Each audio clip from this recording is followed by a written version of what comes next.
మొదటి నుంచి 2 వచనాలు చదువు.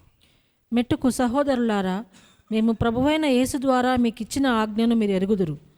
కాగా మీరు ఎలాగూ నడుచుకొని దేవుని సంతోషపరచవలెనో మా వలన నేర్చుకున్న ప్రకారంగా మీరు నడుచుకొనుచున్నారు. ఈ విషయంలో మీరు అంతకంతకు అభివృద్ధి నొందవలనని మిమ్మును వేడుకొని ప్రభువైన యేసునందు హెచ్చరించుచున్నాము. ప్రార్థన.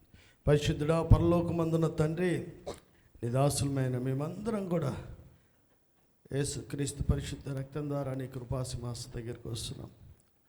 నీ దాసులమైన మాకిచ్చిన ఈ కృపను బట్టి వందనాలు. నీ సన్నిధిలో సంఘముగా మేమందరం ఏకీభవించి నీ లేఖనాలు ధ్యానించడానికి సిద్ధపడుచుండగా తండ్రి, మీ సన్నిధిని మాతో ఉంచి మా అందరితో మాట్లాడి మాకు వినుబుద్ధిని, గ్రహించు హృదయాన్ని దయచేయండి. గ్రహించిన ఉపదేశాన్ని అనుసరించేటువంటి మంచి మనస్సు మా అందరికీ దయచేయండి. యేసు నామములో అడుగుచున్నాం తండ్రి, ఆమేన్. అందరం కలిసి తెస్సలోనికీయులకు రాసిన మొదటి పత్రిక 4వ అధ్యాయం మొదటి 2 వచనాలు చదువుదాం. మెట్టుకు సహోదరులారా, మీకిచ్చిన ఆజ్ఞను మీరు ఎరుగుదురు. చాలా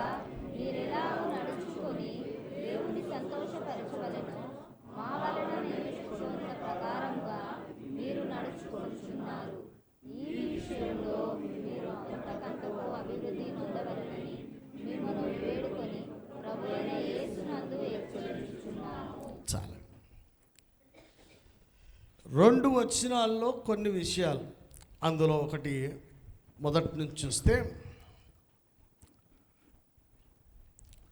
మేము మీకు ఇచ్చే ఆజ్ఞలన్నీ కూడా లేదు, ప్రభువైన యేసు ద్వారా మీకు ఇచ్చిన ఆజ్ఞలను మీరు ఎరుగుతారు. అంటే దైవజనుడు, సంఘ కాపరి ఎవరికైనా ఏ ఆజ్ఞ ఇస్తే అది దేవుని ద్వారా అన్నది మనం గ్రహించాలి.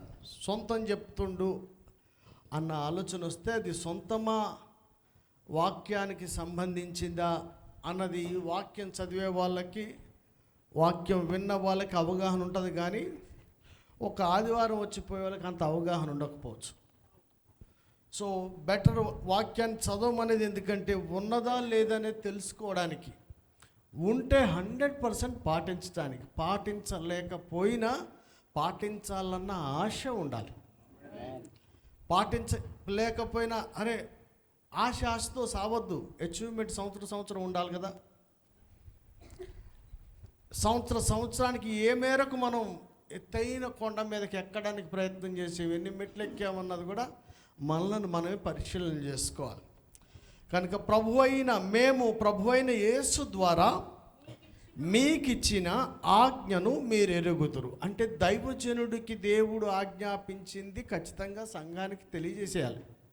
వాళ్ళకి తెలవాలా, ఏమనుకుంటారో అన్నది సెకండరీ. అసలు దేవుణ్ణి మెప్పించాలనుకున్నవాడు ఎప్పుడు మనుషులను సంతోషపరచుకోకూడదు. గల్తీ పత్రికలో రాసింది కదా, ఎవడైనా మనుషులను సంతోషపరచాలంటే వాడు ఎన్నటికి కూడా దేవుని దాసుడిగా, దేవుడు మనకిచ్చింది చెప్పమన్నది అర్జెంటుగా చెప్పేసేయాలి. అది మీరు ఎరుగుదురు అంటే దాచింది ఏది లేదు. రెండవది, కాగా మీరెలాగూ నడుచుకొని దేవుని సంతోషపరచవలనో మా వలన నేర్చుకొనిన ప్రకారం. దేవుని సంతోషపరచాలన్నది సంఘముకున్నటువంటి ప్రాముఖ్యమైన విషయమని దైవజనుడి ద్వారా నేర్పించబడాలి. ఫస్ట్ తెలుసుకోబడాలి. ఏంటి ద బెస్ట్ ఏంటి, అది ఎక్కడి నుంచి వస్తుంది? దైవజనుని ద్వారా నేర్చుకోవాలి. నేర్చుకునేవాడికి ఏమి ఉండాలి? నేర్పించేవాడికి వచ్చి ఉండాలి. స్టోరీ ఎవడని చెప్తాడండి. ఇరాక్లో యుద్ధం ఎట్ట జరిగిందో తెలుసా అని బాంబులతో సహా, సచ్చినోళ్ళతో సహా చెప్తే ఎంత రసవతరంగా ఉంటుందో. అక్కడి నుంచి వచ్చినటువంటి ఒక మిలిటరీ మ్యాన్ వచ్చి, నేను ఆ యుద్ధంలో, కార్గిల్లో, ఇరాక్ యుద్ధంలో ఉన్నానంటే ఆయన మాటకి ఎక్కువ విలువ ఉంటుంది. విన్నది చెప్పింది కాదు, క్రీస్తుని గురించి కూడా విన్నది చెప్పొద్దు. అనుభవ సాక్ష్యం ఉండాలి ప్రతి వాడికి. అలాగే అనుభవ జ్ఞానం, అనుభవ సాక్ష్యం రెండు ఉండాలి. సో మనకి ఎలాంటి నేర్పించేవాడు ఉండాలంటే నేర్చుకొని పాటించి నేర్పించాలి. ఏ విషయమై అక్కడ రాసింది కదా, మీరెలాగూ నడుచుకొని దేవుని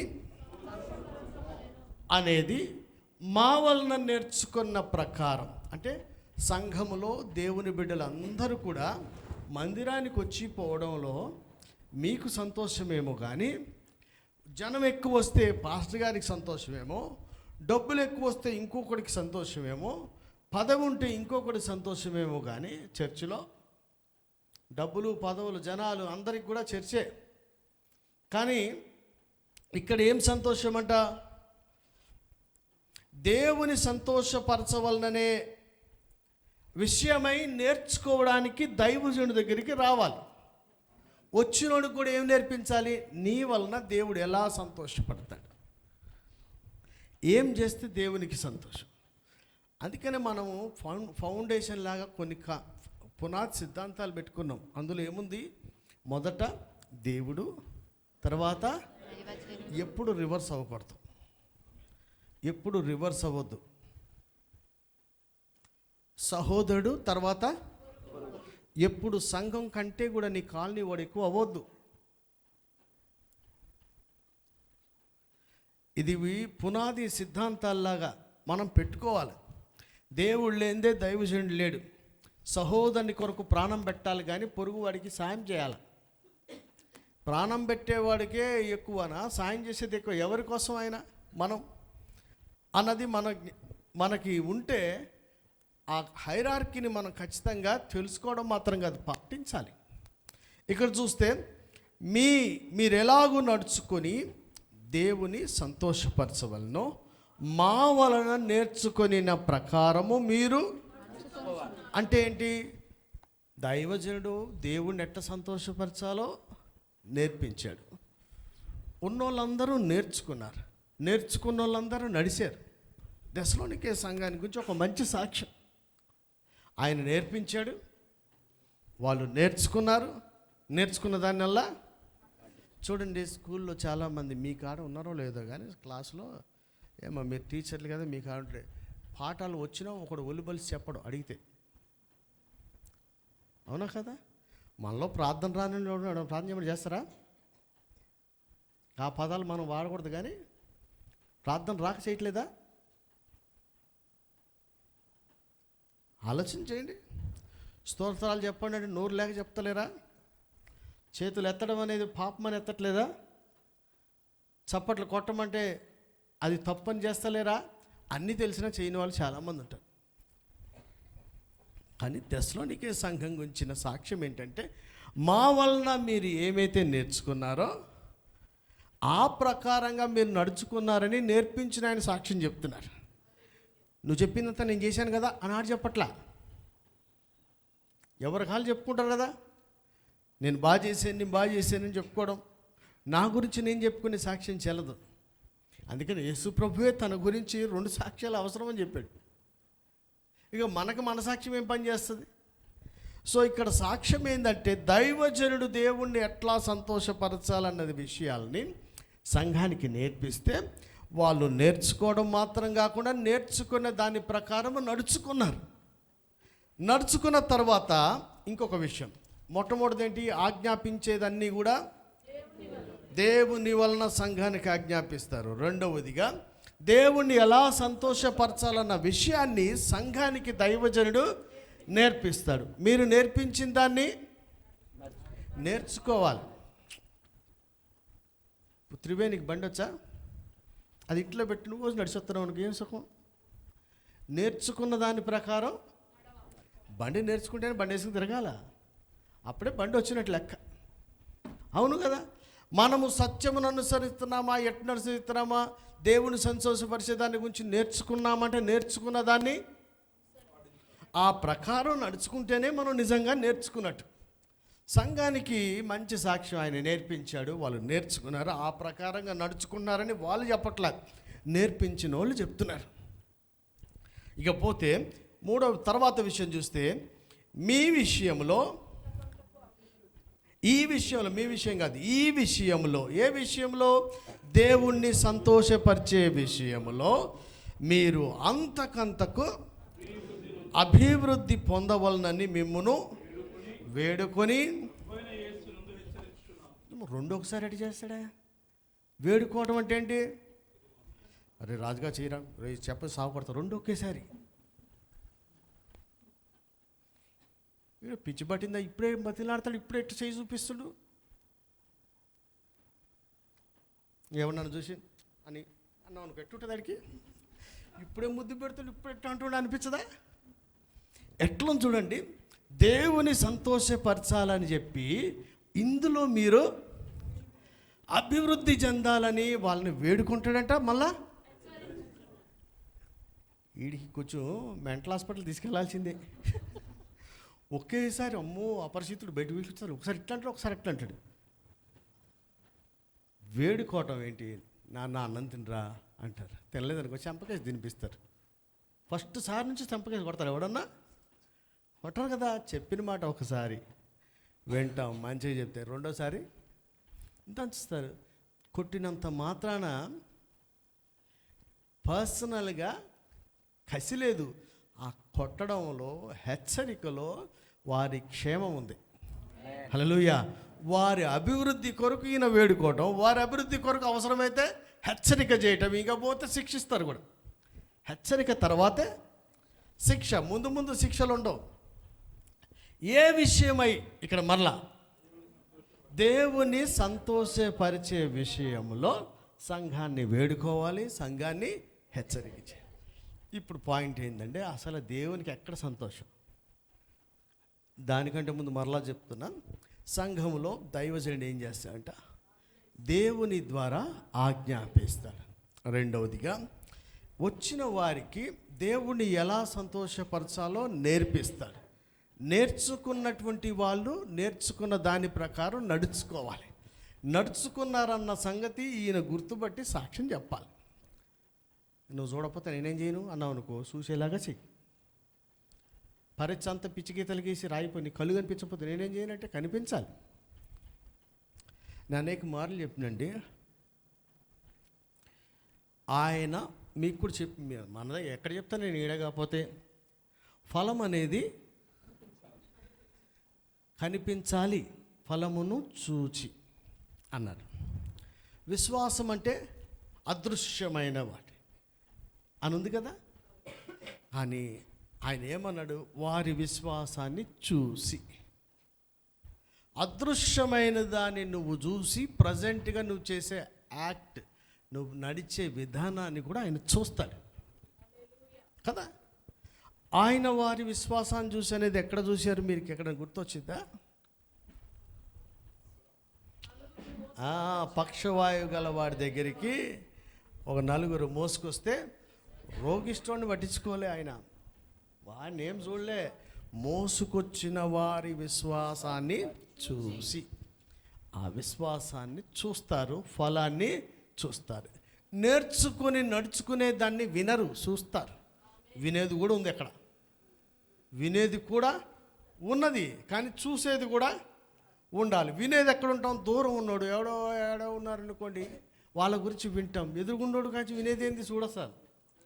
మనం ఆదివారం కలుస్తున్నాం, వారానికి ఒకసారి కలుస్తున్నామంటే ఏమైతే నేర్చుకున్నారో నేర్చుకున్న దాని ప్రకారం నడుచుకుంటారు. ఖచ్చితంగా నడుచుకునే సాక్ష్యం వినాలి.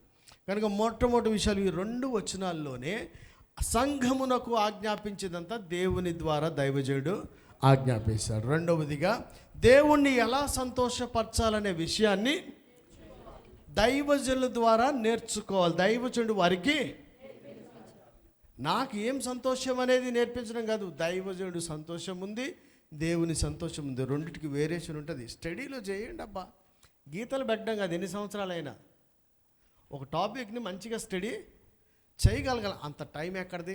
టైం లేకుండా చేయటంలోనే దయ్యం సఫలీకృతుడవుతున్నాడు. మనకి టైం లేకుండానే చేస్తారు. అందుకని వ్యర్థమైన వాటి మీద మనసు పెట్టొద్దు. వ్యర్థమైన వాటి మీద వ్యర్థమైన క్రియలు, వ్యర్థమైన వాటి మనసు, వ్యర్థమైన ఆలోచనలు ఉన్నాయి. అవి ఏం పాపాలు కావు. అల్టిమేట్గా గాలికై ప్రయాసపడినట్టుగా నీకు 0 వస్తుంది. ఈ సంవత్సరం అంతా చేస్తే ఏమొచ్చింది? అవి ఏం పాపం కాదని చెప్తలేదు అక్కడ, పాపం కాదు. వాటి వల్ల ఏమవుతుంది? వ్యర్థం, గాలికై ప్రయాసపడినట్టుగా. రిజల్ట్ చూస్తే ఏమీ ఉండదు, టైం వేస్ట్ అయిపోతుంది మనకి. కనుక మంచిగా బైబిల్ స్టడీ చేయాలా. ఒక టాపిక్ మీద దేవుడు అంటే ఏంటో తెలుసుకోవాలి, దైవజనుడు అంటే ఏంటో తెలుసుకోవాలి, సహోదరుడు అంటే ఏమో తెలవగలగాలి, మనకు పొరుగువాడు అంటే ఏంటో వేరియేషన్ తెలవాలి.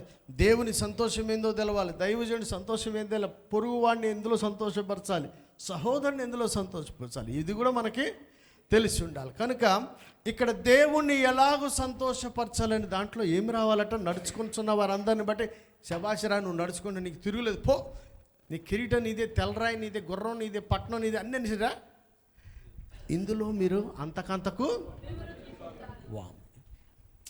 పరిమళేనా అమ్మాయి పేరు, అమ్మని చూడు ఏమన్నా ఇక్కడ ఇదే ప్లేస్ మాస్టర్ గారిని సాటిస్ఫై చేయడం అసాధ్యం.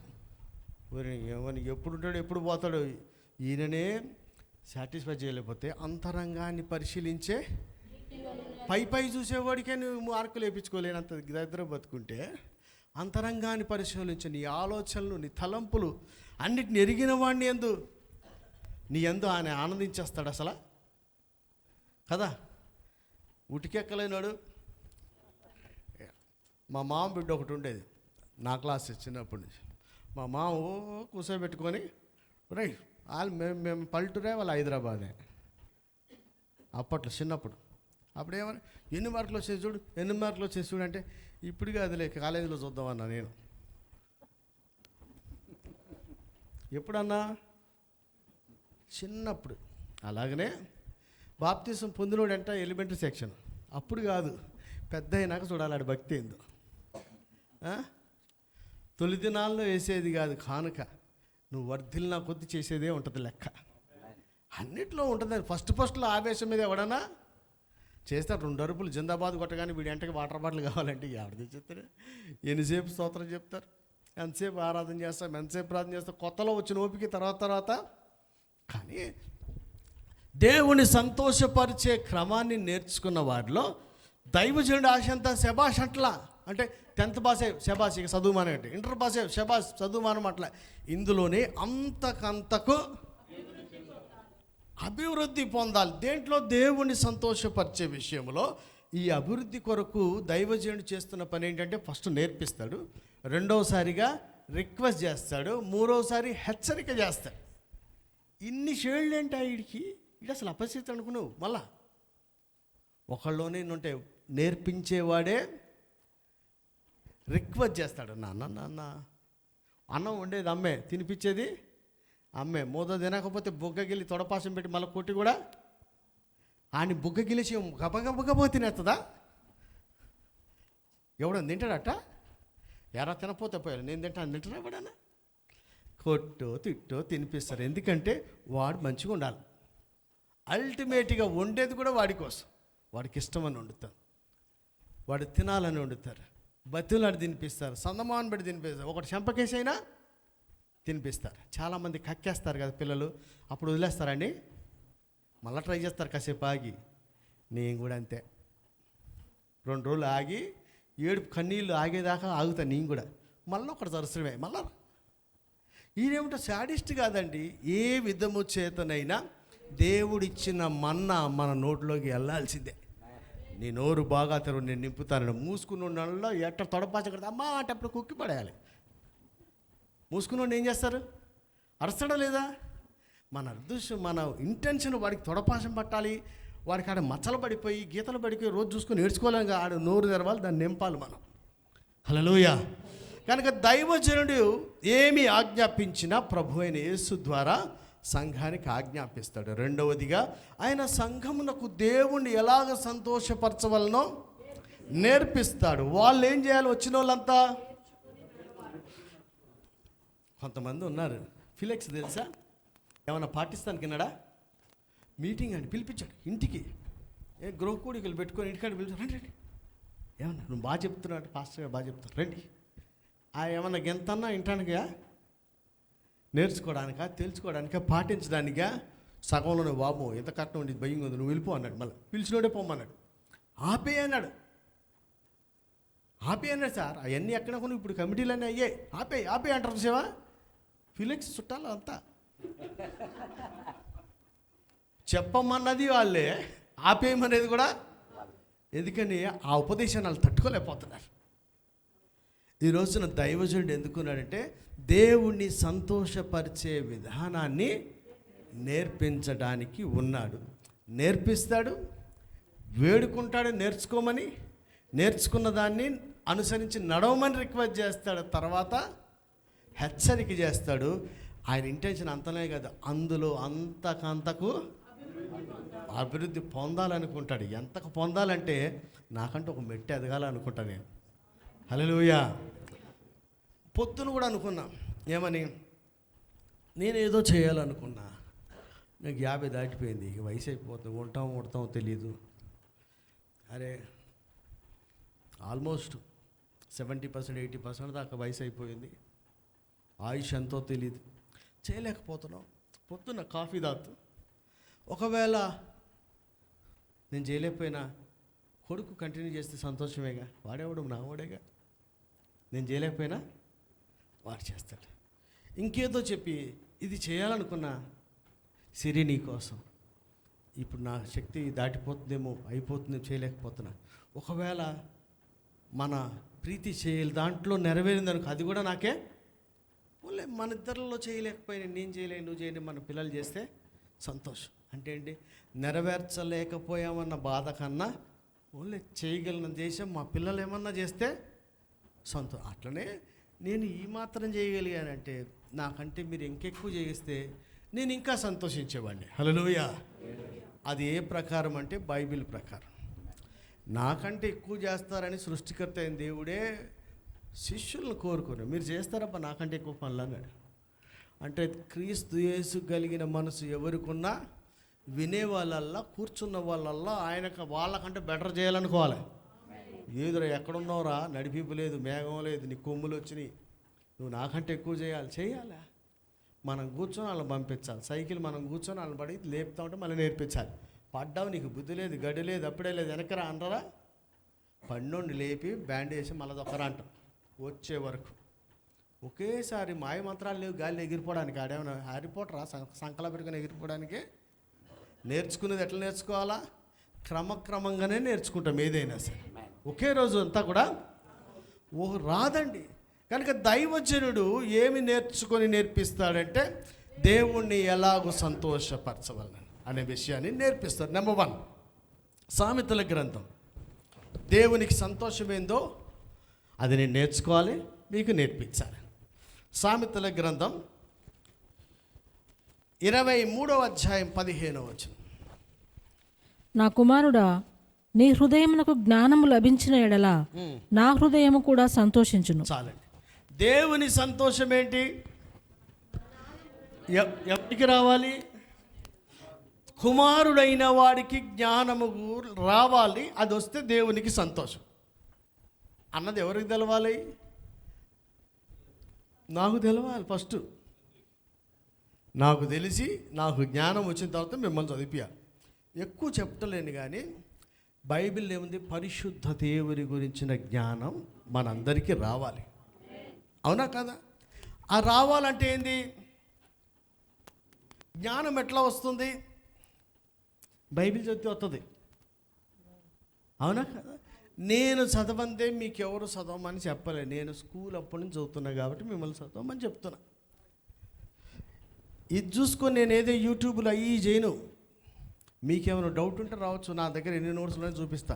ఏడా కాపీ పేస్ట్లు కాదు, నేను రాసుకున్నాయే. ఇవి కాక ఆఫీస్లో చూడండి ఇన్ని బుక్స్ ఉన్నాయి, నేను రాసి పడేసిన పుస్తకాలు బోల్డ్ అని. ఏంటి పుస్తకాలు, కవిత్వాలు కాదు, బైబిల్ చదువుకున్నప్పుడు రాసినవి. నాకేం కవిత్వం రాదు, కథలు రావు.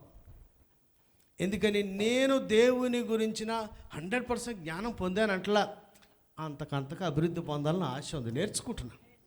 ఏమైతే నేర్చుకున్నానో అవి నేర్పిస్తా. ఇప్పుడు బిఈడి, డిఈడి, ఎంఈడి ఉంటాయి కదా. డిఈడి వాడికి ఏం నేర్పుతారు? చెప్పవేందమ్మాయి, ఎవరికి నేర్పుతారు? చెప్పమ్మా, నువ్వు చెప్పు. ఇప్పుడు నువ్వేంది, నువ్వు బీఈడి, ఎంఈడియా? ఎంఏడే కదా. సరే, ఇప్పుడు డిఈడి అనుకో. ఇప్పుడు ఈ మేడం డిఈడి, నువ్వేమి నేర్పిస్తావు? ఎవరికి నేర్పుతావు? చిన్నపిల్లలకి నేర్పుతావు.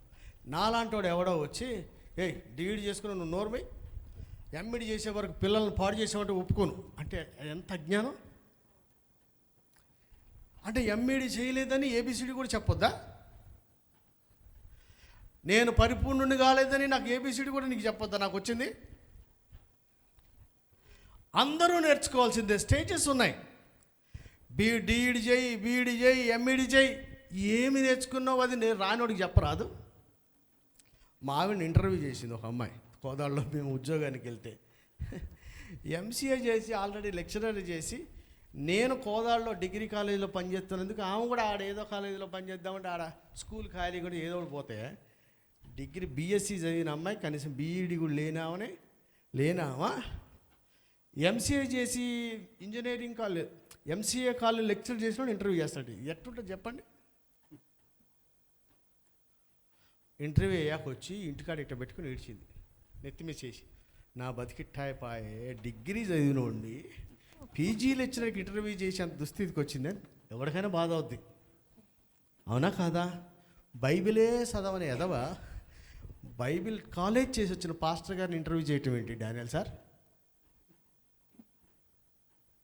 కర్మ అనుకునేవాడు దిక్కుమాల పాస్టర్ అయి ఉండాలి. ఈ పాస్టర్ కోసం వచ్చాడు. ఎవడిని ఇంటర్వ్యూ చేయాలా? ఒక్కసారి కూడా జీవగ్రంథాన్ని ఇట్ట చదవలేనోడు, చేతిలో బైబిల్ పట్టుకొని మందిరానికి అలవాటు లేనోడు, 3 ఏళ్ళు బైబిల్ కాలేజ్ చేసి వచ్చిన ఇంటర్వ్యూ చేయటమా? ఎంత హాస్యాస్పదం అది. ఇలాంటి వాటిని ఎంకరేజ్ చేయటం వల్లే ఎదవలు ఎక్కువ అవుతున్నారు. దేవుని నమ్మలా, సర్టిఫికెట్ నమ్మినారు. సర్టిఫికెట్ నమ్మినవాడు ఎప్పుడు డబ్బుల కోసం ఆశపడతాడు. దేవుడు నమ్మినవాడు మోసపోకుడి, దేవుడు వెక్కిరింపబడ్డు. హల్లెలూయా. ఆశ్చర్యకరంగా పోషిస్తాడు దేవుడు మనల్ని. దానికి ఎవడో కాదు, నేనే. అసలు ఎప్పుడు ఏం జరుగుద్దో ఎందుకు తెలియదు, అస్సలు తెలియదు. ఎందుకు తెలియదు అంటే ఏం తెలియదు, ఆయన ఎట్టనని చేస్తాడని తెలియదు. సోమిరెడ్డి 30వ తారీఖు అన్న, 30వ తారీఖు ఎప్పుడు ఏమో, ఎల్లుండి ఆయన ఉంటాడో నేను ఉంటాడో, బ్యాంక్ ఉంటుందో డబ్బులు ఉంటాయో ఎవరికి తెలుసు. మనం నమ్మింది ఎవరిని? నన్ను నేను నమ్ముకోలే, ఆయన నమ్మిన. హల్లెలూయా.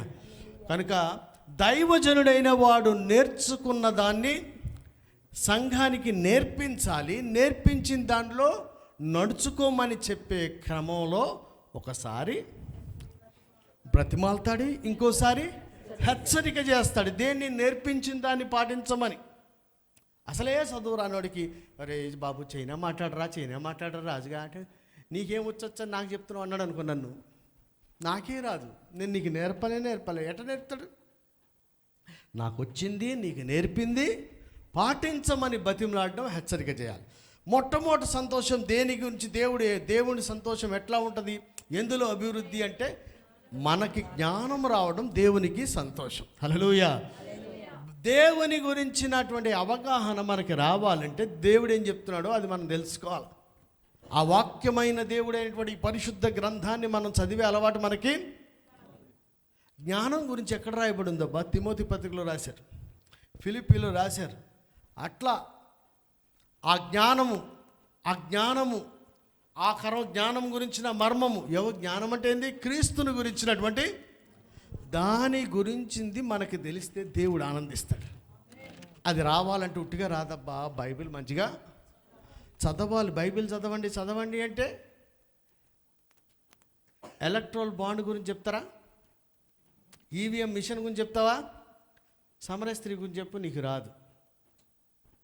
ఏం ప్రయోజనం? దేవుడు ఎవరిని క్షమిస్తాడో తెలియకపోతే నువ్వు ఎలా క్షమించబడాలో కూడా నీకు తెలియదా కదా? ఏటీఎంలో ఎట నొక్కితే డబ్బులు రావాలని తెలియకపోతే కార్డు ఉండి ఏం చేసుకుంటాం? అట్లనే మన గ్రంథం ఉండి ఏం సుఖం? ఎలా క్షమించబడతాము, ఎలాగ దేవుడు మనల్ని కరుణిస్తాడు, ఎలాగ హెచ్చిస్తాడు, ఎలాగో నడిపిస్తాడు అన్న అవగాహన మనకి ఉండాలి. పరిశుద్ధ దేవుని గురించిన జ్ఞానం మనకు రావాలి. దేవుడు ఏం చెప్తాడు? నీ హృదయమునకు జ్ఞానము లభించేలా నాకు కూడా. అంటే సంఘంలో ఉన్న వాళ్ళందరికీ కూడా దేవుని గురించిన జ్ఞానం రావాలి. అది దేవునికి సంతోషకరమైన విషయమని నేను తెలుసుకొని, గ్రహించి, నేను పాటించి, నీకు నేర్పించి నువ్వు నడుచుకోవాలని చెప్పడం. అప్పుడప్పుడు అనిపిస్తుంది, ఎంతెంత పెద్దగా నోట్సులు ఉండేవి అంత తక్కువ అయిపోయి, దీన్ని వదిలేద్దాం అనిపిస్తుంది. రోజుకు 3 రాసేవాడు వారానికి 3 రాస్తున్నారు. టైం లేదు. కొంతమంది చెప్తే రాయాలా అని ఉండొచ్చు. ఏమన్నా అనుకోండి, ఇంటెన్షన్ ఏమైంది మళ్ళీ సెక్యులర్ స్టడీస్కి 40,000 ఫీజు, ఎంతసేపు హోంవర్క్ చేపిస్తావు నువ్వు? చేపిస్తున్నావా లేదా? అట్లా చెప్తావేదా? చేపిస్తావా? అవుట్ ఆఫ్ 4 మార్కులే దగ్గర నేను సంతోషంగా చెప్తున్నారు లేదా? ఇందులో ఎన్ని ఉపమానాలు వచ్చినాయి, ఎన్ని కథలు వచ్చినాయి? ఈ ఏజ్లో, టీనేజ్లో యోసేపు గురించి మొత్తం తెలుసా? దానియేలు గురించి మొత్తం తెలుసా? సమూయేలు గురించి మొత్తం తెలుసా? ఏంటి ఈ ఏజ్కి సంబంధించిన వాళ్ళు? అంటే మనకి దేంట్లో ఆనందం ఉంది? మనకి మార్కులో ఆనందం ఉంది, మనకి ఎక్సలెంట్గా వాయించేస్తే ఆనందం ఉంది, ఎక్సలెంట్గా ఇంకేమన్నా చేయగలిగితే, స్పోర్ట్స్లో రాణించగలిగితే ఆనందం ఉంది. కానీ దేవునికి ఎప్పుడు ఆనందం నిన్ను బట్టి అంటే, పరిశుద్ధ దేవుని గురించిన జ్ఞానం నీ హృదయానికి వస్తే ఆయనకు కూడా సంతోషం కలుగుతుంది. హల్లెలూయా. మనకు సంతోషం ఏముంది? మా అమ్మాయి మంచిగా పాడింది, నాకే సంతోషం. ఆయనకేం సంతోషం? ఆయన గురించిన జ్ఞానం వస్తే ఆయనకు సంతోషం. ఆయనకు పాట వల్ల సంతోషంలా. మనోడు మంచిగా డ్రెస్ వేసుకుంటే ఎవరికి సంతోషం అవుతుంది? ఏం సుటే, ఎంత అందంగా ఉన్నాడని ఎన్నిసార్లు అనుకుంటా కొడుకుని చూసి. ఎవడు కొడుకు ఆడికి నచ్చుతాడు, దాని ఏముంది అందులో? మనోడు ఆయనకి నచ్చాడా కదా? అంటే దైవజనుడైన వాడికి ఏం సంతోషమై ఉండాలా? దేవునికి ఏది సంతోషమో ఈయనకు కూడా అది అయితేనే కూడా కరెక్ట్గా దైవజనుడు అవుతాడు.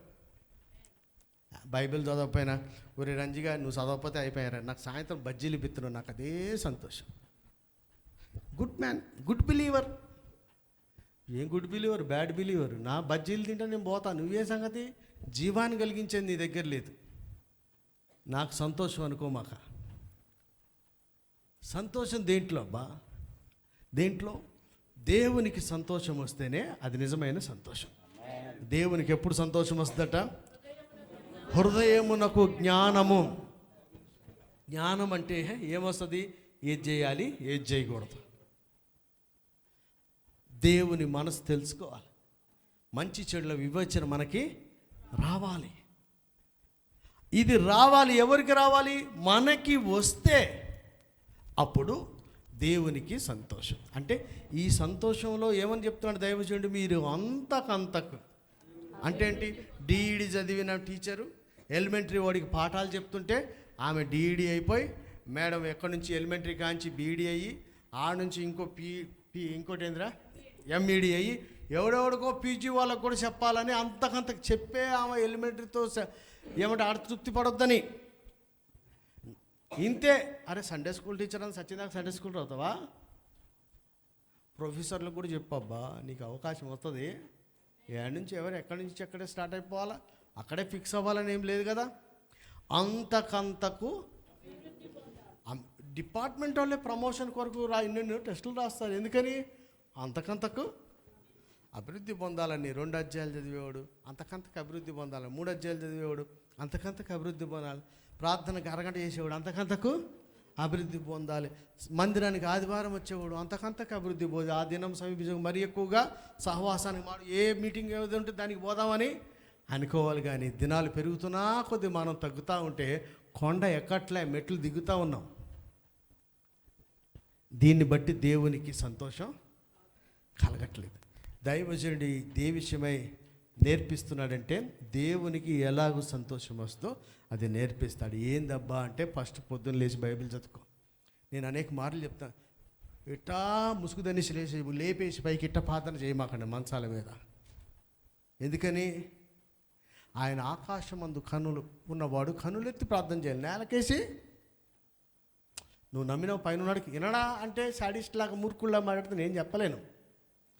యేసుప్రభు ఎట్లా ప్రార్థన చేశాడు? ఇట్లా చేశాడా? ఎట్లా చేశాడు?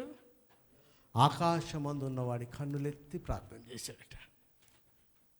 ఇట్లా పడుకొని చేయకుండా లేచి ప్రార్థన చేయాలి. మీకు అనేక మార్లు చెప్తా, చిన్న ప్రార్థన చేసుకో, వెంటనే మొహం కడుక్కోండి, బ్రష్ చేసుకోండి, నిద్రపోగానే ముందు బైబిల్ చదువుకోండి. అట్లీస్ట్ మీరు వరుసపాఠం మొత్తం చదవలేకపోయింది. నేను ఎప్పుడు సామెతలను ఎప్పుడు వరుసపాఠం కింద లెక్కాను.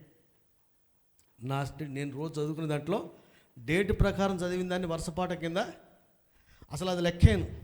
అది చదివేసి మళ్ళా మనం బైబిల్ స్టడీకి వేరే నీకేం పని ఉందంటావా? ఏం పని లేదనుకోండి, అందరికంటే ఎక్కువ పని ఉంది నాకు. మీరు అనుకోవచ్చు మీకంటే ఎక్కువ పని ఉంది, ఎవరు ఖాళీగా ఉండడు, అందరికీ పనులు ఉంటాయి, అందరికీ సమయం ఉంటుంది. పని లేనోడు లేడు, సమయం లేనోడు కూడా లేదు. మన ఇంటెన్షన్ బట్టి మనకు సమయం పెరుగుద్ది, మన ప్రయారిటీస్ని బట్టి మన సమయం తగ్గుద్ది. దానికి ప్రయారిటీ ఇస్తామంటే దాన్ని బట్టి మన దీనికి తగ్గిపోతుంది, దానికి పెరిగిపోద్ది. కనుక మీ అందరికీ మనవి చేస్తున్నా, దేవునికి సంతోషం ఏంటంటే మనకి జ్ఞానం వస్తే మన హృదయానికి రావాలి, మన బుర్రకు మెదడుకి కాదు. కంటత పట్టిన రెఫరెన్సులు జ్ఞానం కాదండి, పాటించేదే జ్ఞానం. ఎంతమంది ప్రార్థనలు చేస్తారు విపరీతంగా రెఫరెన్స్లో, మత్తయిలో చెప్పావు, యోకబులో చెప్పావు, దేవుడు చేసావు, అది చేసావు, ఇది చేసావు. నువ్వేం చేసావు? వాళ్ళందరూ చేశారు, మనం ఏం చేసాం? ఒక మేడం అలాగే ప్రార్థన చేసింది ఎక్కడ కొత్తగూడెంలో. ఊరి 20 నిమిషాలు అయినా 40 నిమిషాలు అవుతలేదు, ఎంతకీ అవుతలేదు ఆ ప్రార్థన. ఏం కావాలంట ఆమెకి? ఎస్తేరు కావాలట. ఎస్తేర్లు లేవాలి, రావాలి, పోవాలి అంటది. నువ్వెప్పుడు చూస్తావన్న? ఎస్తేర్లాగా రావాలి, అది మంచి క్యారెక్టరా? అది అవసరమా అంటే చాలా అవసరం. తన స్వజనం కాపాడింది, మరి నువ్వెందుకు అవ్వకూడదు అన్న? నీకంత మంచిది, క్యారెట్ మంచిదో కీరా మంచిదో అనిపించింది, పక్కనోడికి ఇస్తావా? జీడిపప్పులే మంచిగా జోబులు వేసుకు తింటారు అండి, మంచి ఏమో జోబులు వేసుకొని పల్లీలు ఏమో బదరకు పంచుకుంటా. మంచిది ఎప్పుడు నీకు కావాలనుకున్నప్పుడు ఎంతో శ్రేష్టమైన భక్తుల క్యారెక్టర్ల మటుకు మనకి అయ్యొద్దు, మనకి అయ్యొద్దండి. మనకి బైబిల్లో చెప్పినటువంటి మాట, దేవుని సంతోషం ఏంటంటే మన హృదయానికి, మన తలకు కాదు, మన హృదయానికి జ్ఞానం వస్తే దేవునికి అది సంతోషం అవుతుంది. రెండవ మాట చూద్దాం పరిశుద్ధ గ్రంథంలోంచి, లూకాసు వార్త 15వ అధ్యాయం. మనందరికి తెలిసిందే. 7 నుంచి 10 వచనమా, ఏ వచనం ఉంటుంది చూడు, 10వ వచనమా, 7 చదువు, 15 7 నుంచి. అటువలే మారు మనస్సు అక్కర్లేని 99 నీతిమంతుల విషయమై కలుగు సంతోషము కంటే మారు మనస్సు పొందు ఒక్క పాపి విషయమై పరలోకమందు ఎక్కువ సంతోషం కలుగును. ఎవరి గురించి దేవునికి పరలోకానికి సంతోషం? మారు మనస్సు పొందే వాళ్ళ గురించి పరలోకంలో దేవుడు, పరలోకంలో ఎవరుంటాడు? దేవుడు, దూతలు, అందరికీ సంతోషం అయ్యేది ఏంటంటే మనకి మారు మనసు రావటం. మారు మనసు రావటం అంటే మారు మనసు రోజు వస్తుంది. ఏంది? మంచి చెడు అవుతుంది, చెడు మంచి అవుతుంటుంది. ఎన్నిట్లో మారుతున్నారు చెప్పండి? ఇవాళ మంచి చేసి రేపు చేస్తుర్రా? మనిషి అన్నవాడు ఈరోజు పర్ఫెక్ట్, రేపు వీక్, ఎల్లుండి చండాళ్ళు. ఒకేసారి చండాళ్ళు ఎవడవుతుంది? కొంచెం వీక్ అయ్యి ఫోన్ డెడ్ ఒకరోజు అయిపోతుంది, రప్పన అవుతా, ఛార్జింగ్ డౌన్ అయ్యి డెడ్ అవుతుంది. ఛార్జింగ్ డౌన్ అప్పుడే జ్ఞానం ఉన్నోడికి ఏం తెలుస్తుందంటే ఛార్జింగ్ పెట్టుకోవాలనిపిస్తుంది. జ్ఞానం ఉంటే ఎడుగోరికి ఏముండదు, ఫోన్ అయిపోయేదాకా ఏం చూసుకోడు. అందుకనే మన గురించి మనం జాగ్రత్తగా ఆలోచించుకోమని బైబిల్ చెప్తుంది. నీ ఫోన్ ఛార్జింగ్ తగ్గిపోతా ఉందా, డెడ్ అయ్యేదాకా చూస్తే అది మంచి పద్ధతి కాదు. ఎప్పుడు చేయాలి? కాస్త ఉండగానే. అంటే డెడ్ అయ్యేదాకా ఉంటే మళ్ళీ ఛార్జింగ్ కాదా అంటే, డెడ్ అయ్యే టైంలో నీ జీవితాన్ని మార్చే ఒక ఫోన్ వచ్చిందనుకో, రాదు, ఏం చేస్తావు? మళ్ళీ దరిద్రుడు బతికే. ఆ టైంలో యెహోవా నిన్ను దర్శించు కాలం ముందు నీ ఫోను డెడ్ అయింది, అప్పుడు ఏం చేస్తావు? దేవుడు నిన్ను దర్శించి దీవిద్దామన్న టైంలో నువ్వు ఆయనతో మాట్లాడే స్థితిలో లేవు. అలాంటి దుస్థితి రాకుండానట్లుగా జ్ఞానంతో అది ఎప్పుడు చెడిపోకుండా చూసుకోవాలి. ఇప్పుడు చూసిన మాట చూస్తే ఇక్కడ ఎవరికైతే మారు మనసు వస్తుందో వారి విషయమై పరలోకము దేవుడు సంతోషిస్తాడు. అంటే మనకి, నేను మరలా చెప్తానండి, మనకు కనిపించే పైన ఉంటాయి. నీకు ఏది నేరారోపణ చేస్తుందో మనది మనకే బాగా తెలుసు.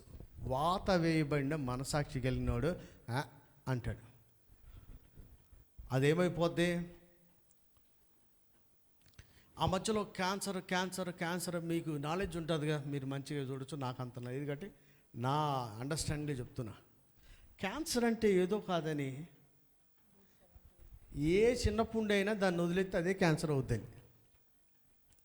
క్యాన్సర్ అంటే ఏంటి అంటే 4 స్టేజెస్ ఉన్నాయి కదా, దాన్ని ఏమంటారు, వైద్యం చేసి నయం చేయగలిగే స్థితిలో కూడా వదిలేసి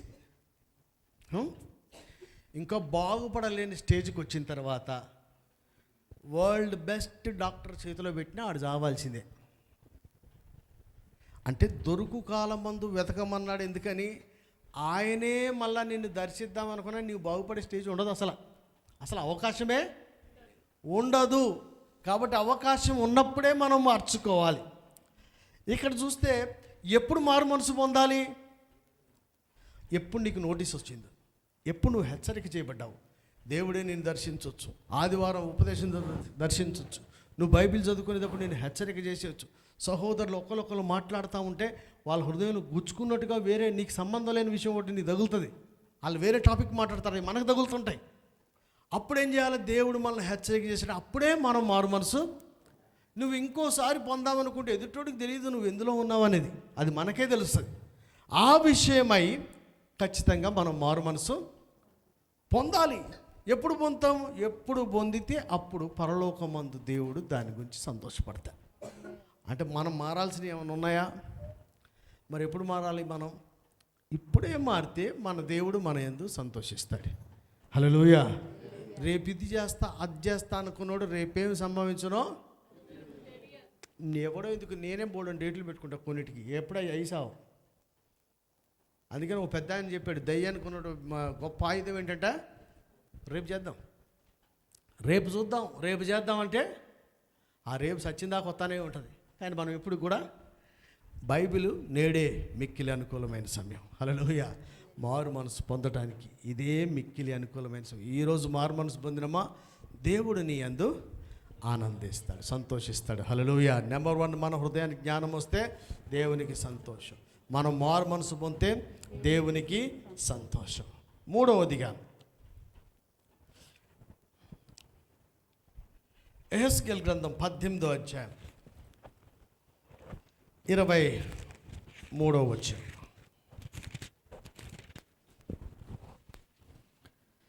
దుష్టులు మరణం నొందుట చేత నాకేమాత్రమైన సంతోషం కలుగునా? వారు తమ ప్రవర్తనను దిద్దుకొని బ్రతుకుటయే నాకు సంతోషము. చాలండి. ప్రవర్తనను దిద్దుకొని మారు మనసు అనేది, మనసు మారిందా లేదనేది క్రియల రూపంలో కనిపించడం బహు అరుదు, తక్కువ. అంటే మనసులో తప్పులు చేయొచ్చు, ఆలోచనలో తప్పులు చేయొచ్చు, క్రియల్లో తప్పులు చేయొచ్చు. మారు మనసు అంతే, క్రియల రూపంలో చెప్పినా కొన్ని పొరపాట్లు జరుగుతాయి. ఎందుకని? అంతరంగంలో సత్యం లేకపోతే వాడు అబద్ధికుడు, దురాలోచనలు చేయవాడు, వాని క్రియలు ఏమున్నాయి? వాడు మారు మనసు పొందాడంటే రుజువేముంది? ఏం లేవు దానికి, అది దేవుడే చెప్పాలి. కనుక మారు మనసు పొందితే దేవుడు సంతోషించినట్లుగానే అలాగనే ప్రవర్తనను దిద్దుకొని వాడిని బట్టి కూడా దేవుడు సంతోషిస్తాడు. అయితే ప్రవర్తన దిద్దుకుంటే ఏం కనిపిస్తుంది? 100% కనిపిస్తుంది.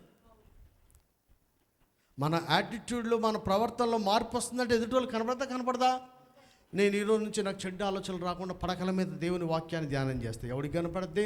నీకు తెలుసు, దేవుడికి తెలుసు, ఈ రెండే తెలుసు, ఎవరికి తెలియదు. కానీ దాన్ని బట్టి కూడా దేవుడు సంతోషపడతాడు, దాన్ని బట్టి కూడా దేవుడు సంతోషపడతాడు.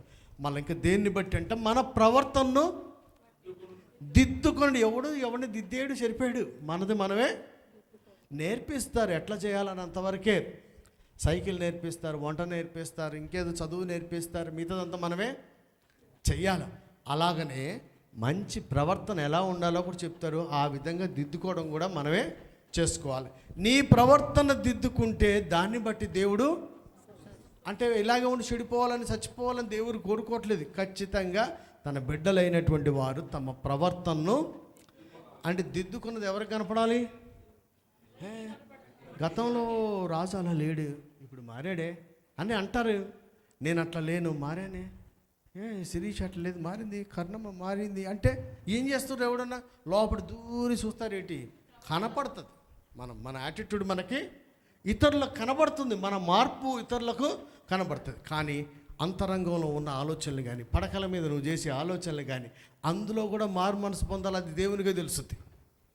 ఆ మారు మనసు దేవునికి తెలుస్తుంది. ఆ మనసు మారి నీ ఆలోచన విధానం మారితే నీ మార్పును చూసి పరలోకమందు దేవుడు సంతోషిస్తాడు.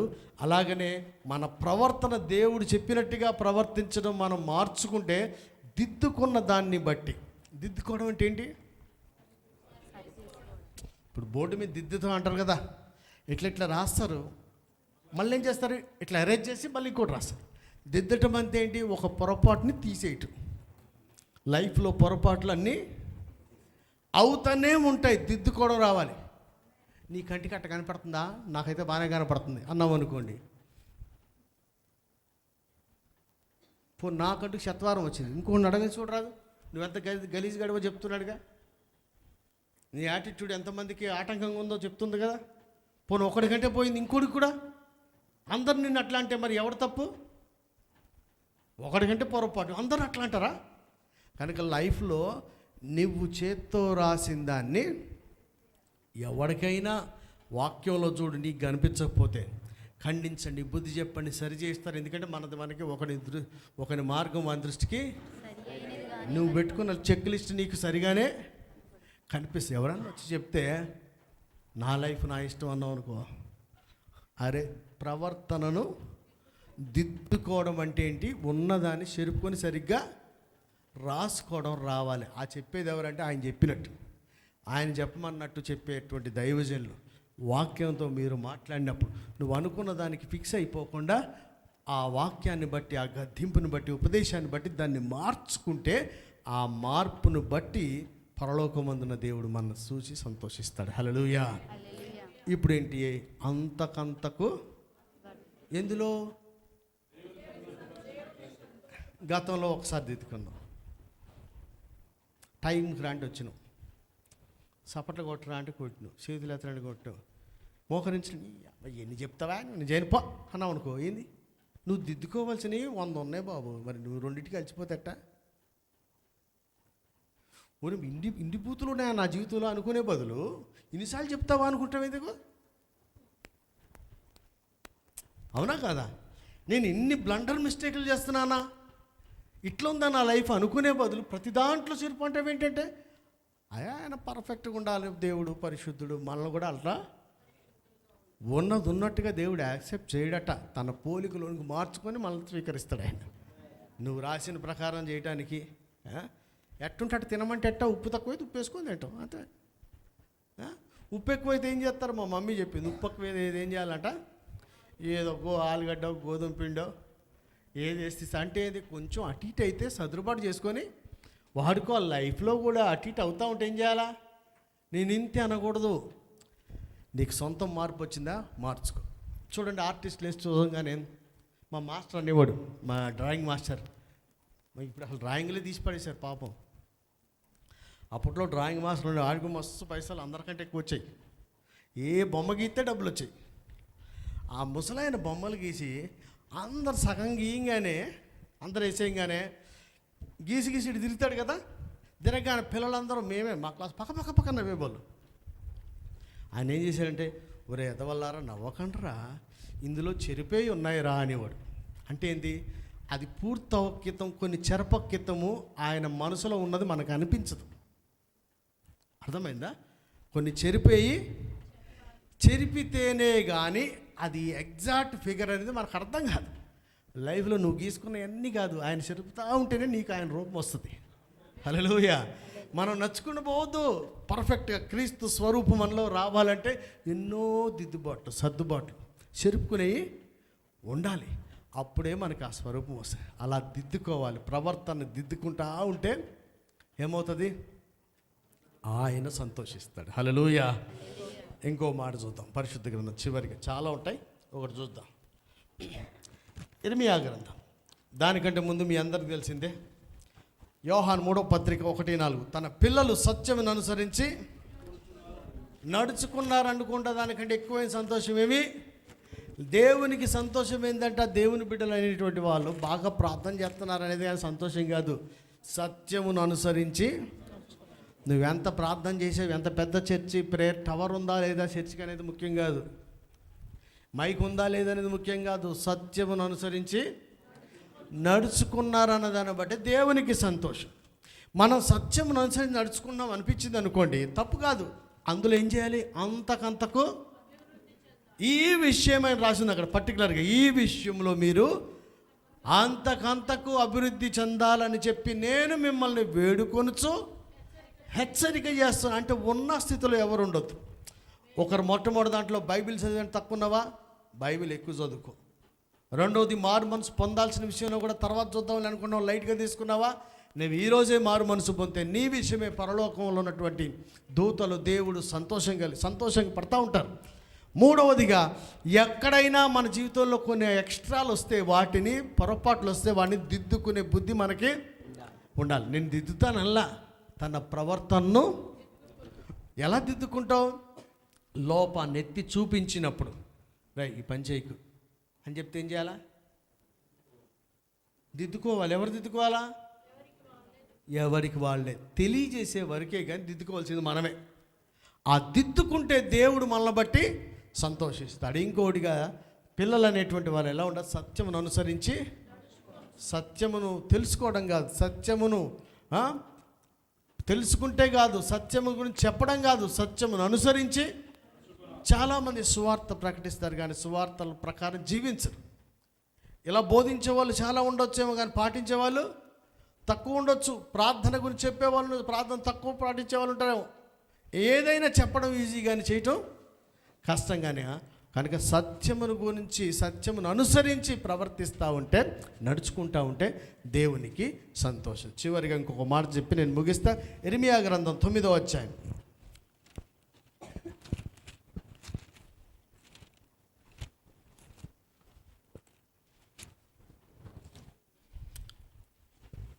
దానికంటే ముందుగా ఒక మాట చెప్తాను మీకు. 147వ కీర్తన 11వ వచనంలో ఏముందంటే, తన యందు భయభక్తులు గల వారి యందు, తన కృప కొరకు కనిపెట్టుకుని వారి యందు ఆయన. దేవుడు ఎవరిని బట్టి ఆనందిస్తాడంట? నేను అది చేస్తా ఇది చేస్తాను ఎవడు కాదు, ఆయన యందు భయభక్తులు కలిగి ఉండి. ఎక్కడ భయభక్తులు కలిగి? కాదబ్బా, ఐగుప్తులో శత్రు దేశాల్లో ఎత్తుకెళ్ళిపోతే దానియేలు అక్కడ భయభక్తులు ఉన్నాడు. ఈయన ఐగుప్తులో బానిసగా వెళ్ళిపోయారు వీళ్ళంతా. భయభక్తులు మన ఇంట్లో మనకు స్వేచ్ఛ ఉన్నప్పుడే, లేకపోతే బయటికి పోయినప్పుడు ఎట్టుంటాం? భయభక్తులు ఎక్కడ అంటే, భయభక్తులు లేని కాడ మనం భయభక్తులు ఉంటేనే భయభక్తులు ఉన్నట్టు లెక్క. గుళ్ళో సపట్ట కొట్టేవాడి దగ్గర కొడతాం కాదు, ప్రార్థన చేసేవాడికి వచ్చే హోటల్లో కూడా ప్రార్థన చేసే అలవాటు ఉందనుకో, దేవుడిచ్చిన దాన్ని బట్టి ఎంత సంతోషంగా ఉంటుంది. ఎవరికి? జనాలు ఆలోచిస్తారు మనల్ని చూసి. రాత్రి పోయినాం, పాస్టర్లు అందరూ ఒక కన్నా డేవిడ్ గారు పిలిస్తే రప్పన పోయినాం. అసలు అది మన దగ్గర ఉండాల్సింది, ఇక్కడే గెట్ టుగెదర్ 7 o'clockకి. ఈ సంగతి మర్చిపోయినాం కాబట్టి దాన్ని అటు మార్చాం. వెళ్తే చక్కగా ఎప్పుడైనా మేము ఎక్కడ కలిసినా ఎవరో ఒకరు ప్రార్థన చేస్తాం. అంతమంది ఉన్నారని చెప్పి ఎప్పుడు ఎక్కడ సిగ్గుపడేది? నీ ప్రార్థన కానీ, భక్తి కానీ, మాట కానీ, చర్చిలో ఒక తీరు, పబ్లిక్లో ఎక్కడున్నా ఆయన మీద భయభక్తులు మనకు ఉండాలి. ఆ భయభక్తులు కలిగిన వారిని బట్టి ఆయన సంతోషిస్తాడు. ఏమన్నా చేసినప్పుడు మనం ఏం చేయాలంటే, మన బలము, శక్తిని, మనకున్న సోర్సెస్ని కాదు, ఆయన కృప కొరకు కనిపెట్టుకుని వారి యందు ఆనందిస్తాడు. ఆ మాట చదువు మచ్చు. ఇర్మియా గ్రంథం చదువు 9, 23, 24 చదువు. ఏదనగా, నా మాటలు మీరు అంగీకరించిన ఎడల నేను మీకు దేవుడనై యుందును, మీరు నాకు జనులై యుందురు. మీకు క్షేమము కలుగునట్లు నేను మీకు ఆజ్ఞాపించుచున్న మార్గమంతటి యందు మీరు నడుచుకొనుడి. అయితే వారు వినకపోయిరి, చెవి యొగ్గకుండిరి. ముందుకు సాగక వెనుక తీయుచు తమ ఆలోచనలు బట్టి తమ దుష్ట హృదయ కాఠిన్యం అనుసరించి నడుచుచూ వచ్చిరి. మీ పితరులు ఐగుప్తు దేశంలో నుండి బయలుదేరి వచ్చిన దినము మొదలుకొని. అది కాదా 9:23 చదువుతలేదమ్మా? 8-9. యెహోవా ఇలాగు సెలవిచ్చుచున్నాడు, జ్ఞాని తన జ్ఞానమును బట్టి, శూరుడు తన శౌర్యమును బట్టి అతిశయింపకూడదు. ఐశ్వర్యవంతుడు తన ఐశ్వర్యమును బట్టి అతిశయింపకూడదు. అతిశయించువాడు దేనిని బట్టి అతిశయింపవలెననగా, భూమి మీద కృప చూపుచు నీతి న్యాయమును జరిగించుచున్న యెహోవాను నేనే అని గ్రహించి నన్ను పరిశీలనగా తెలుసుకుంటున్న బట్టి అతిశయింపవలెను. అట్టి వాటిలో నేను ఆనందించువాడనని యెహోవా సెలవిచ్చుచున్నాడు. చాలండి. దేవుణ్ణి పరిశీలనగా తెలుసుకుంటే అట్టి వాటిని బట్టి దేవుడు, అంటే పరిశీలనగా తెలుసుకోవాలంటే దేని విషయం పరిశీలన తెలుసుకున్నావు? ఫస్ట్ బేసిక్గా నీ ప్రార్థన ఏ సిచ్యువేషన్లో ఆయన అంగీకరిస్తాడు, ఎప్పుడు చెవులు మూసుకుంటాడు. నీకు మంచిగా అవగాహన ఉండి ఏది పడితే ఆ ప్రార్థన చేస్తాడు అనుకోవద్దు. బేసిక్గా ప్రార్థన చేయనోడు ఉన్నాడు కదా, అవసరానికో కష్టానికో అలవాటుకో చేస్తుంటారు కదా, ఆ ప్రార్థన ఆయన వింటాడా, జవాబు ఇస్తాడా, అసలు చెవులు మూసేసుకుంటాడా, నాకు ప్రార్థన చేయదని ఎలగొట్టేస్తాడా? అది పరిశీలనగా మనకు అవగాహన ఉంటే, అవగాహన ఉందనుకోండి, ఎవడైనా నీకు సరదాగా చేస్తా దేవుడు జవాబు ఇవ్వకపోయినా పర్వాలేదు అనుకోడు కదా. ఇవ్వాలనుకున్న పరిశీలనగా తెలుసుకుంటే ఇనేలాగా మార్చుకొని ప్రార్థన చేస్తాడు, ఖచ్చితంగా జవాబు పొందుకుంటాడు. అందుకని పరిశీలనగా తెలుసుకోవాలి, పరిశీలనగా ప్రార్థన తెలుసుకో, పరిశీలనగా సువార్త ఎలా ప్రకటించాలో తెలుసుకో, పరిశీలనగా వాక్యం ఎలా బోధించాలో తెలుసుకో, పరిశీలనగా రాత్రి జాములు యందు ఏం చేస్తే ఆనందిస్తాడో తెలుసుకోవాలి, పరిశీలనగా సమాజ మందిరంలో ఎలా ప్రవర్తించాలో, జీవం గల దేవుని మందిరం ఎలా ప్రవర్తించాలో తెలుసుకోవాలి, పరిశీలనగా తెలుసుకో. గుడారపు సేవ అంటే ఏందో పరిశీలనగా తెలుసుకో, యాజకత్వం అంటే ఏందో పరిశీలనగా తెలుసుకో, సంఘములో నిన్ను సాటి అవయవంగా నిలబెట్టినప్పుడు నీ పని ఏందో పరిశీలనగా తెలుసుకో, అందులో ఆయన ఆనందిస్తాడు. సో నెంబర్ 1 దేవుని ఆనందం ఏంటంటే మనకి హృదయానికి జ్ఞానం వస్తే ఆయనకి ఆనందం. రెండవదిగా మారు మనసు పొందితే దేవునికి సంతోషం. మూడవదిగా మన ప్రవర్తన దిద్దుకుంటే సంతోషం. నాలుగవదిగా సత్యమును అనుసరిస్తే సంతోషం. ఐదవదిగా ఆయన యందు భయభక్తులు కలిగి ఉండి కృపను కనిపెట్టుకుంటే ఆయనకి సంతోషం. తర్వాత పరిశీలనగా తెలుసుకుంటే సంతోషం. ఈ సంతోషంలో మీరు నడవాలని, నేర్చుకోవాలని, నడిచే దాంట్లో అంతకంతకు అభివృద్ధి పొందాలని నేను మిమ్మల్ని వేడుకుంటాం, హెచ్చరిక చేస్తాను. ఒక్కోసారి నేర్పిస్తాడు, ఒకసారి వేడుకుంటాడు, ఒకసారి ఒకే విషయం గురించి నేర్పించడం, వేడుకోవడం, హెచ్చరిక చేయడం దైవజనుడి పని. ఒకే విషయం, ఇట్లాంటి విషయాలు చాలా ఉన్నాయి. నేర్పించడం, వేడుకోవటం, హెచ్చరిక చేయటం.